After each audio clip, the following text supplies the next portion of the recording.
Hey, my name is Grace Manning and I'm a watercolor portrait artist. This is my studio and today I'm going to show you a quick demo of how I go about painting skin tones with watercolors.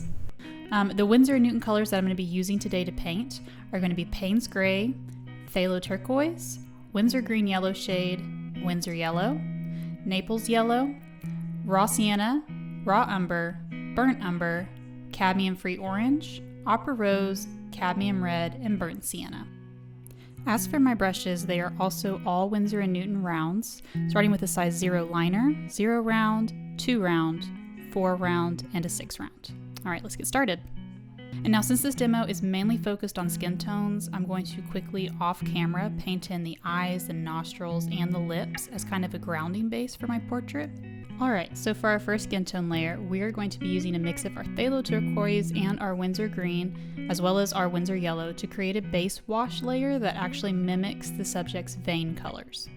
So first I'm going to go into all of the lightest areas of her skin with a very light yellow-green wash, and then I'm going to come into our shadow areas with a mix of Phthalo Turquoise and blend that in with more water and green.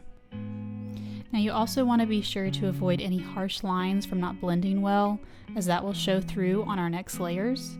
And also be sure to not oversaturate this layer with too much blue and green as well. We just want a light wash of color that's going to add depth to their skin tone and that we can easily come back and add color on top of. It's also important to not forget those defining shadows on the chin and the neck, as these are really going to help build up your portrait. And I'll also recommend going with a light green wash for the ears sometimes rather than a blue, as they are mainly cartilage and are going to have vibrant colors on top of them. Now sometimes I'll go in and define a few shadow points using some burnt umber before I go with my second skin tone wash, but that's a personal preference and totally up to you. Our second skin tone wash is going to be Naples Yellow, and we're just going to liberally apply this all over her skin as it is the predominant base color for her skin tone. And yes, these color combinations, both for vein color types and skin tones, do vary for different skin types. Now, even as I'm applying this wash all over her skin, you always want to be emphasizing your shadow areas and working to keep your lights as bright as possible. So you'll notice that I'm using some cadmium orange in addition to Naples Yellow in my shadow areas, always being sure to blend those in, and even using my paper towel to dab up some extra color on the light areas just to be able to keep a smooth finish. And I'm going to keep working to define some of these crease points with my cadmium orange and burnt umber in this stage. As you see, I'm doing that for her neck, shadows, her ear creases, and I'm even starting to lay in her eyebrows and hairline. Now I'm going to take a minute before my next skin tone wash to again define shadows and crease lines. I'm still using cadmium orange and burnt umber. And important areas to focus on here are always going to be under the eyes, the area below the nose, the neck, and also the inner eye / like side of the nose, that deep shadow right there. These shadows are really going to help to define your face.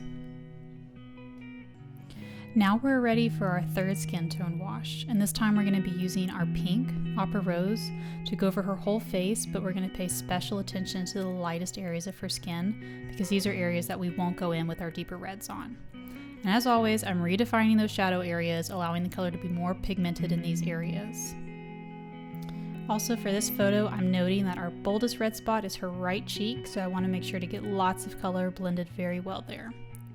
And once this layer has dried, you may find it helpful just to go in and repeat it on some of those lighter areas because, again, watercolor does dry lighter. You can see that I'm doing that to add a little bit more definition to the left side of her face. Totally up to you.